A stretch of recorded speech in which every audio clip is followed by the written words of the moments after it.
Quando a gente estava falando ontem sobre ponto de vista, lembra quem está falando sobre o ponto de vista que as pessoas possuem? O que é o ponto de vista? É a representação interna que ela tem na cabeça dela. Ela tem uma representação dentro da cabeça dela. Por exemplo, a Miriam lá estava falando que tem alguém que ela não gosta porque não bate os valores. Os valores dessa pessoa é muito diferente dos valores dela, e aí ela tem uma sensação ruim com essa pessoa, ela não gosta, ela quer se afastar dessa pessoa e acaba apagando literalmente essa pessoa, por exemplo. Então, mas o que existe ali? Existe uma representação dessa pessoa. Quando ela pensa nessa pessoa, deve vir o rosto dela, uma cena que ela participou, algo que ele disse para ela. Enfim, existe uma cena, existe um filme na cabeça dela, existe alguma coisa ali. Então, por exemplo, pense em alguém que você não gosta. Todo mundo deve ter alguém que você não gosta, de alguma maneira. Quando você pensa nesse alguém que você não gosta, vem o quê? Uma representação dessa pessoa. Vem na sua cabeça uma ideia dessa pessoa, de quem ela é, Talvez uma memória de algo que aconteceu entre vocês dois, Muitas vezes vem junto o quê? O que ela estava dizendo, A voz dela dizendo alguma frase para você, alguma coisa para você. Então, existe uma memória, pode chamar de memória. Essa memória que você tem dessa pessoa é isso aqui. É o ponto de vista que você tem em relação a ela. E quando a gente pensa na memória, ela tem toda memória tem três partes.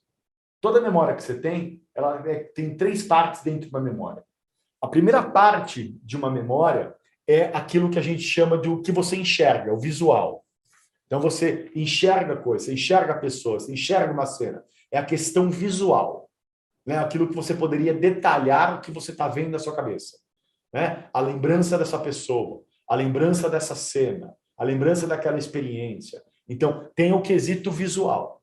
O mais louco é que isso tudo é químico, tá? É neurotransmissores, é químico, e mesmo assim vê uma imagem. Literalmente vê uma imagem na sua cabeça. Qual a segunda parte? O conteúdo auditivo. Tem um conteúdo auditivo, que é o que você fala para você mesma enquanto você pensa nisso. É a voz da pessoa, é o que ela está dizendo para você, ou o que você diz para você mesmo. Então, a gente chama, é o componente auditivo. Existe um componente auditivo nos seus pensamentos. Então, pode ser uma frase que ele usa, o tom de voz que ele usa, pode ser algo que você comenta, um comentário seu, que vem sempre quando você pensa nessa pessoa, ou nessa memória. E tem o componente sinestésico, que é a emoção que vem junto. Tem uma emoção que vem junto, uma sensação fisiológica que é carregada. Então, dependendo do que você está se lembrando, daquilo que está vindo como componente auditivo, você tem uma emoção. Vem uma emoção, produz uma química. E essa química se chama de raiva, tristeza, ódio, curiosidade, enfim. São os nomes que a gente dá para as nossas emoções. Medo. Então, todas as emoções estão ali. Você dá um nome para aquilo.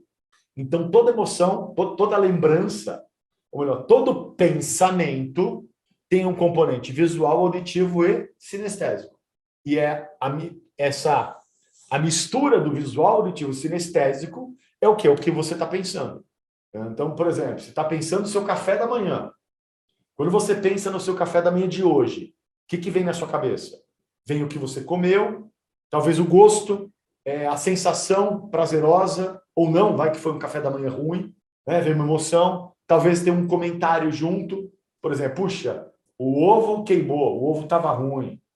Vem um comentário muitas vezes junto, que é uma conclusão, o comentário que vem junto é a conclusão que você tomou em relação ao que aconteceu.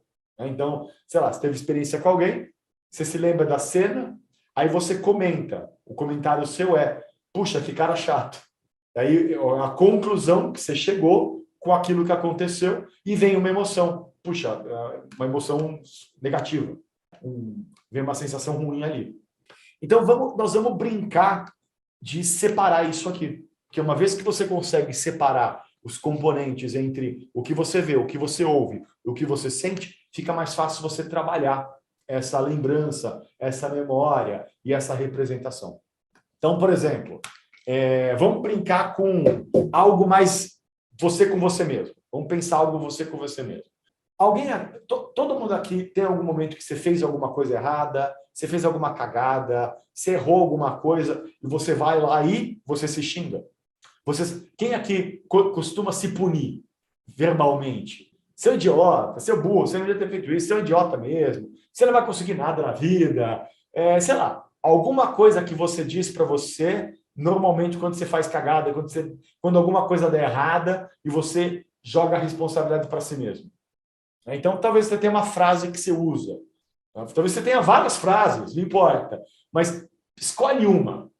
Escolhe uma frase que você usa com mais frequência para si mesmo. Quando você está lá se punindo, né? Quando você está lá chibatando, né? Autoflagelando si mesmo, né? Quando você se pune. Presta atenção na frase que você usa para você mesmo. O que você está dizendo? Né? Sei lá, seu burro, né? Qualquer coisa que você diz. Presta atenção na frase. E presta atenção no tom de voz. O tom de voz que você está usando quando você usa essa frase. Quando você pensa, percebe esse tom de voz, esse tom de voz está vindo de onde? Está vindo de cima, de baixo, do lado direito, do lado esquerdo? De onde é que parece que está vindo? De dentro, de fora? Ouve essa frase que você diz para você mesmo no tom de voz. Parece que está vindo de onde? Está vindo do lado direito do ouvido, está vindo do lado esquerdo, está vindo de cima, de baixo, de dentro. Parece que a voz vem, tá indo ou está voltando. Parece que de onde é que está vindo? Conseguir identificar de onde é que parece que essa voz vem? Como se fosse uma pessoa dizendo alguma coisa para você, muitas vezes. Essa voz é sua. Você identificou se essa voz é sua? É o seu tom de voz? Porque muitas vezes nem é. Muitas vezes é o tom de voz do seu pai, da sua mãe, de um professor. E você só repete aquela frase porque seu cérebro aprendeu a repetir aquela frase desde criança. Nem sempre, muitas vezes essas vozes que a gente usa para nós mesmos, nem é nossa. Você vai olhar e falar, nossa, mas nem parece minha voz. Será que de quem que é essa voz? Muitas vezes é de alguém do seu passado, que ela te disse alguma coisa, você era criança, você aprendeu a usar essa frase, acreditou no que a pessoa disse e começou o quê? Repetir, igual uma vitrola. Decorou aquela frase e repete a frase. Muitas nem é sua. Inclusive, teve uma vez que eu tratei um cara que ele estava com vontade, com indícios de se autoflagelar. Ele ouviu uma voz que dizia, vai lá e se machuca, se puna, faça cortes em si mesmo. E aí eu fui para esse lado. Tá, quando você ouve essa voz, é de quem? Parece que é a sua voz? Presta atenção se não é a voz de uma outra pessoa. Eu fiz o quê? Ele se dissociar da própria voz. Eu estava querendo fazer com que ele percebesse que a voz não era dele. Então, a intenção de se machucar não tem nada a ver com ele. É diferente dele. É uma outra pessoa que alguma vez falou sobre esse assunto e ele só o quê? Repetia. Então, uma vez que eu dissociei ele daquela voz, o que aconteceu? Quando ele escutava, ele não dava bola, porque não era ele mesmo. Ele deixou de dar importância para aquela voz que ele ouvia. E quanto menos importância ele dá, menos emoção vem. Quanto menos emoção vem, menos o cérebro se lembra daquilo. E aí, com o tempo, ele esqueceu da frase e a frase deixou de existir.